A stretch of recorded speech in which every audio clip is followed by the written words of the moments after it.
이슈 토크 시작하겠습니다. 이정열 국민TV 이사, 김수민 시사평론가 두 분 나오셨습니다. 어서 오십시오. 안녕하십니까. 반갑습니다. 오늘 첫 번째 주제는요. 조금 전에 저희가 그 정의당 김종대 의원 전화로 연결해서 입장도 들어봤습니다만은 오늘 하루 사실 실시간 검색어에 이렇게 하루 종일 그 이름이 올라 있기도 쉽지가 않은데 굉장한 뜨거운 관심과 그 논쟁이 아주 그랬습니다. 그래서 이슈 자체 논란이 워낙 크기 때문에 두 분과도 이 얘기 좀 나눠봤으면 합니다. 우선 김종대 의원이 의료법 19조 얘기를 했는데 이 전 판사님 환자 인권 침해냐 통상 소견이냐 이걸 놓고 이제 의견이 분분하잖아요. 우선 의료법 19조가 뭔지 좀 설명을 해 주시죠. 예, 의료법 19조가 정하고 있는 거는 의료인이 정보를 누설해서는 안 된다라는 얘기를 하고 있는 겁니다. 그래서 뭐 진단서나 검안서나 뭐 무슨 의료 진료 기록부 뭐 보존 뭐 이런 거 같은 의료 행위 관련 업무 종사자가 이런 업무를 하면서 알게 된 다른 사람의 정보를 누설하거나 발표해서는 안 된다. 네. 이렇게 정하고 있고요. 만약에 이를 어긴 경우에는 3년 이하의 징역이나 3천만 원 이하의 벌금에 처하도록 벌칙 조항도 있습니다. 자, 그럼 김종대 의원이 말한 것처럼 이종국 교수가 이국종 교수가 기자회견에서 그 지금 귀순한 북한군 병사의 뭐 기생충 얘기나 뭐 비형 간염 얘기나 이런 것을 밝힌 것은 의료법 19조의 위반입니까? 결론부터 말씀드리자면 지금까지 나타난 것만 가지고는 좀 판단이 어려운데요. 아, 그래요? 예, 그런데 그냥 제 개인적인 견해로 말씀드리자면 좀 의료법 위반으로 보기는 어렵지 않을까라는 생각은 듭니다. 그래요? 예, 이게 사실 이것도 좀 너무 이제 아까 말씀하신 대로 뜨거운 이슈가 돼가지고 좀 찾아봤는데요. 일단 이게 사례가 별로 없어요. 이런 위반한 사례가요? 예. 그러니까 일단 생각을 해보면 의료인이 정보를 누설했다라고 해서 처벌을 받으려면 근데 이 또 의료법에 재밌는 조항이 하나 있는데 아까 벌칙 말씀드렸잖아요. 예. 이 3년 이하의 징역이나 3천만 원 이하의 벌금에 처할 수 있는데 조건이 붙어 있습니다. 이게 고소가 있어야 됩니다. 일단 소위 말하는 친고죄입니다. 예. 그러니까 고소가 없으면 처벌이 안 돼요. 그래서 이 고소권자는 누구냐면 피해자거든요. 그렇겠죠. 근데 이 피해자라고 하는 게 생각해 보면은 그 의사한테 진료를 받은 사람이란 말이에요. 그러면은 이거 애매하구나. 예, 이 고소를 한다라고 하면은 전제가 뭐냐면 치료가 성공했는데 고소할 리는 없잖아요. 네. 그러니까 치료가 실패했다는 얘기가 일단 전제가 돼야 되고 그 다음에 고소까지 있고 해야 되는데 요는 그래서 사례가 별로 없는데 겨우 하나 찾아냈습니다. 근데 대법원 판결까지는 발견을 못했고요. 2004년도에 이 서울 동부지방법원에서 선고된 1심 판결이 있습니다. 근데 1심 판결에 여기서 뭐라고 했냐면 사안은 좀 약간 뭐 이렇게 여성 관련이어가지고 뭐 말씀드리기는 좀 부적절하고 여기서 이제 이 비밀 관련해서 뭐라고 이 판결에서 얘기하고 있냐면 의사가 환자의 신뢰를 바탕으로 해서 진료 과정에서 알게 된 사실 그리고 객관적으로 봐서 환자에게 이익이 되거나 또는 환자가 특별히 누설을 금하는 사실 이걸 비밀이라고 지금 정의를 하고 있습니다. 이 판결문에서요? 예. 그러니까 그렇게 치면 지금 우리 이제 이번에 그 JSA에서 기술한 그 북한군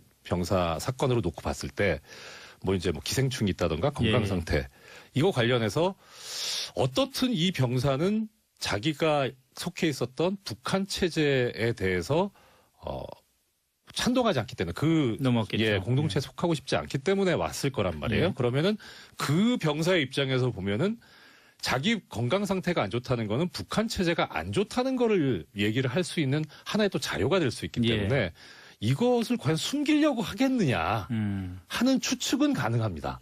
근데 이제 가장 중요한 건데 문제는 이 병사의 의사죠. 본인 의사지가 알 수가 없으니까. 그러니까 의사를 알 수 없기 때문에 결론을 내리기 좀 어려운 상태인데 일단 이 넘어오게 된 동기를 보면 뭐 그 정도는 밝혀도 뭐 동기도 사실 우리가 아직 모르죠. 합동신문을 한 다음에나 알 수 있는 거니까. 근데 김수민 평론가님, 그냥 제 개인으로 얘기를 하자면은 환자가 이제 제가 의식을 잃은 상태에서 수술을 하는데 수술하고 나서 TV 카메라가 지켜보고 있고 온 국민이 다 듣고 있는 그 기자회견에서 김성준 뱃속에 기생충이 있더라, 뭐 비형 간염이더라 이런 걸 얘기해 버리면은. 나중에 굉장히 기분 나쁠 것 같은데요. 법적으로 무슨 책임을 묻고 싶으면은 또 물으려고 할 것 같다는 생각도 드는데. 일단 말씀하신 대로 제가 봐도 의료법 19조 위반이라고 좀 국제가 얘기하기는 어려울 것 같아요. 그리고 김종대 의원 또 좀 이 부분은 실수를 한 것 같아요. 제가 봤을 때. 왜냐하면 법적 판단은 되게 분명하게 근거가 떨어져야 되는 것이고 그리고 이제 공공의 이익이라던가 또 뭐 국가안보라든가 이런 가치를 통해서 그 정도는 할 수 있다라고 또 판단이 들 수도 있는 부분이라서 그래서 이 부분은 좀 언급을 안 하는 게 더 낫지 않았을까 생각이 들고요. 다만 법적으로 명예훼손 정도는 걸 수도 있겠다. 의료법보다는. 근데 물론 저는 그분이 안 걸 가능성도 꽤 있다고 보고요. 그리고 이제 결국에 어떤 넘어온 것을 성공시킨 거에 대한 안도감 이런 것들이 크기 때문에 네. 앞으로 분쟁이 안 될 소지도 있어 보입니다만 근데 네. 그게 중요한 게 아니라 저는 일단은 의료진 측이나 이쪽에서 밝힌 게 알 권리라든가 이런 가치 때문에 밝혔다라고 얘기하지만 그것이 치료에 도움이 되는 건 아니거든요. 아니죠. 그리고 한번 밝혀진 프라이버시는 다시 도로 담을 수 없는 거기 때문에 그 부분에서는 이제 원론적으로는 김종대 의원 주장이 저는 맞다고 생각을 하고 우리가 한 가지 생각을 해봐야 될 게 만약에 이번에 귀순한 사람이 북한군 병사가 아니라 조선노동당 간부급의 그런 인사였다면 쉽게 지금 현재 분변이 어떻니 하는 브리핑을 할 수 있었겠느냐. 이 부분 한번 생각해봐야 될 것 같아요. 또 김성준 앵커처럼 유명하고 명예 있는 분이었다면 쉽게 그렇게 밝힐 수 있었을까? 그건 아닙니다. 기생충이 그래서 저는 기가 힘들지 않을까요? 네. 그래서 저는 이게 이국종 센터장을 비롯해서 이분들이 차별 의식이 있다라고 생각하기보다는 우리 사회 어느 틈엔가 내재돼 있는 그 차별이 좀 드러난 것이다. 그런 생각도 아주 좀 흥미로운 듭니다. 시각이네요. 네. 그래서 그 사람이 아니라 이름난 사람이고 힘 있는 사람이었다면 과연 그렇게 했을까? 그런 의문이 듭니다. 그러네요. 저는 사실 아까 이제 김종대 의원 인터뷰도 들었는데 말씀이 좀 바뀌어간다는 느낌이 드는 거예요. 그러니까 지금 김종대 의원 같은 경우에 본인 페이스북에 2번 글을 올렸고 이제 조금 전에 기자회견까지 전화 인터뷰까지 나왔는데 이제 저야 관심 있는 데가 법이니까 의료법 얘기를 계속 하시더라고요. 근데 지금 아까 전화 인터뷰에서 의료법 얘기 빠졌었거든요. 근데 그렇다 치고 지금 제가 좀 신경 쓰이는 부분은 뭐냐면 정의당 입장에서 봤을 때, 김종대 의원 입장에서 봤을 때 과연 국방위원회 소속의 국회의원께서 의료법 위반까지 건드릴 필요가 있을까? 그러니까 이게 무슨 말씀이냐면 결국 크게 봐서 국민의 권리. 그다음에 국민을 대표하는 사람으로서의 역할 이런 측면에서 봤을 때 일단 지금 북한군 병사 한 사람이 귀순을 했단 말입니다. 그러면 우리 입장에서 관심 가는 건 왜 왔냐? 그다음 요새 북한은 어떠냐? 이런 게 사실 궁금하거든요. 그러니까 그런 측면에서 보면은 물론 개인의 프라이버시 문제가 있습니다만은 건강 상태가 안 좋다더라라고 하는 거는 그래 북한이 진짜 어렵구나.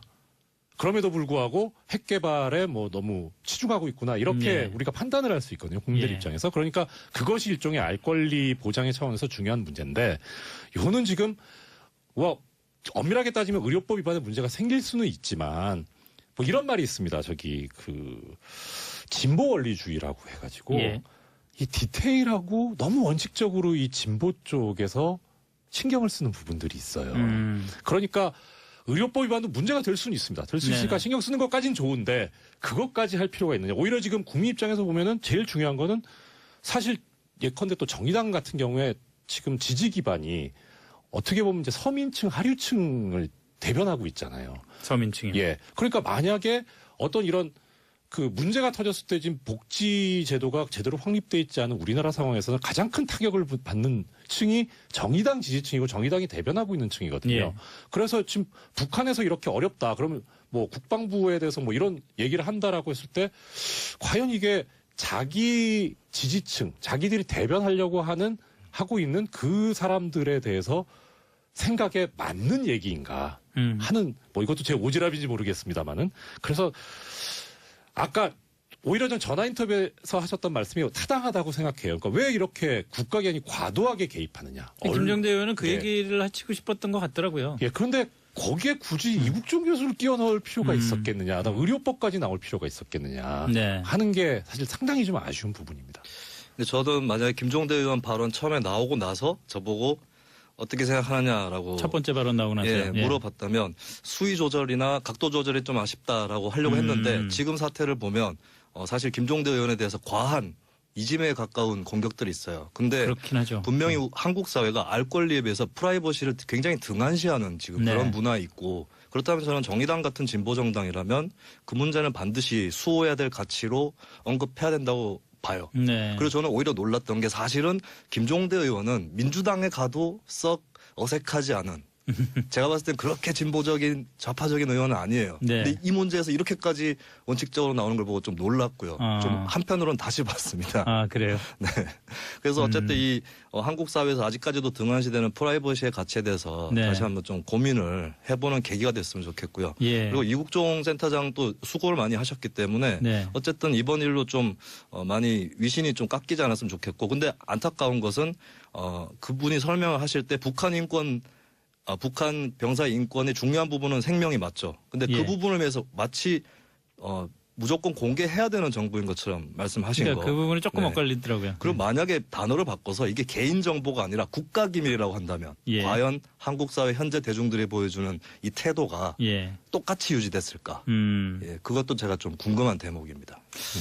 한 말씀만 예, 짧게 말씀드리자면, 그러니까 지금 중요하게 생각해야 되는 건 결국 우리 국민들의 생각과 대중들의 그 의식인데, 예. 제가 관심 깊게 봤던 겁니다. 왜 아까 김종대 의원이 이짐에 가깝게 지금 피해를 당하고 있다라고 하셨는데, 그렇게 되는 이유가 이 안보 문제에 있어서는 어떻든 우리나라 지금 국민들 같은 경우에는 약간 보수 쪽이잖아요.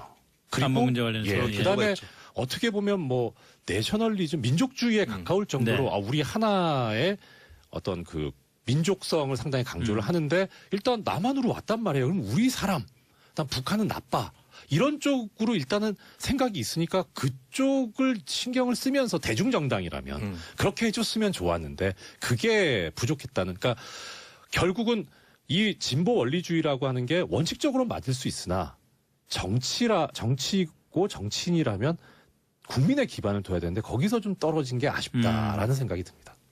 알겠습니다. 그 이슈. 의료인이 정보를 누설했다라고 해서 처벌을 받으려면, 네. 근데 이 또 의료법에 재밌는 조항이 하나 있는데, 아까 벌칙 말씀드렸잖아요. 예. 이 3년 이하의 징역이나 3천만 원 이하의 벌금에 처할 수 있는데 조건이 붙어 있습니다. 이게 고소가 있어야 됩니다.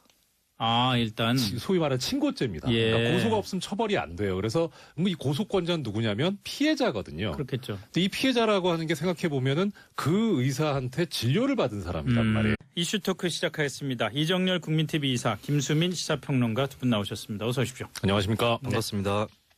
오늘 첫 번째 주제는요. 조금 전에 저희가 그 정의당 김종대 의원 전화로 연결해서 입장도 들어봤습니다만은 오늘 하루 사실 실시간 검색어에 이렇게 하루 종일 그 이름이 올라 있기도 쉽지가 않은데 굉장한 뜨거운 관심과 그 논쟁이 아주 그랬습니다. 그래서 이슈 자체의 논란이 워낙 크기 때문에 두 분과도 이 얘기 좀 나눠봤으면 합니다. 드리자면 지금까지 나타난 것만 가지고는 좀 판단이 어려운데요. 아, 그래요? 예, 그런데 그냥 제 개인적인 예. 견해로 말씀드리자면 좀 의료법 위반으로 보기는 어렵지 않을까라는 생각은 듭니다. 그래요? 예, 이게 사실 이것도 좀 너무 이제 아까 말씀하신 대로 뜨거운 이슈가 돼가지고 네. 좀 찾아봤는데요. 일단 이게 사례가 별로 없어요. 이런 처벌 이거 위반한 사례가요? 예. 그러니까 일단 생각을 해보면 이런 업무를 하면서 알게 된 다른 사람의 정보를 누설하거나 발표해서는 안 된다. 네. 이렇게 정하고 있고요. 만약에 이를 어긴 경우에는 3년 이하의 징역이나 3천만 원 이하의 벌금에 처하도록 벌칙 조항도 있습니다. 자, 그럼 김종대 의원이 말한 것처럼 이종국 교수가 이국종 이국종 네. 교수가 기자회견에서 그 지금 귀순한 북한군 병사의 뭐 기생충 얘기나 뭐 비형 간염 얘기나 이런 것을 밝힌 것은 의료법 19조의 위반입니까?